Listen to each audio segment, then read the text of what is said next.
देखो आम प्रकृत में अनुभूति आम पड़ोचे जगन्नाथ सत्य आम लगिगलु गोटे एमती जान नी जगन्नाथ पाखे एमती गोटे दरकार पड़ पारे सेवा 18 मसीह मतलब जाइए 2018 मसीह काली आम जाइलु मंदिर प्रशासन तरफ मंत्री निज आईन मंत्री मत फोन करते आम जाइलु तो घटनाटा हूँ आमको डकाई जदि दरकार पड़ो तुम रेडी था आम रेडी थिलु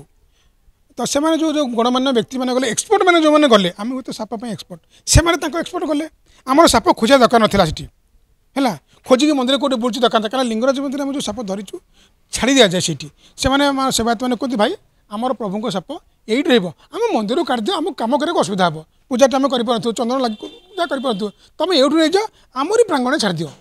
तो आम से मेन्टाली प्रिपेयर थिलु जो गणमान्य व्यक्ति मैंने जीवे काले किसी असुविधा हेनी तो मेन्टाली ब्लॉक जब साप कथा भाविलु सब रिमोट जो आप किंबदंती कथा कहले मन गोटे द्वंद्व पशि जाऊँगी आशंका पशि जाऊँगी तो से जमी भलरे मुक्त चिंतार कम करेंगे से आमको निला वैज्ञानिक एम अच्छा आम 20 मीटर दूर 30 मीटर मैंने बसती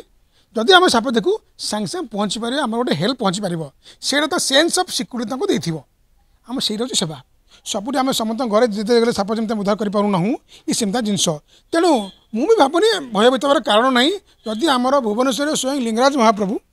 सेठी साप उद्धार हेल्ले आम से छाड़ीचु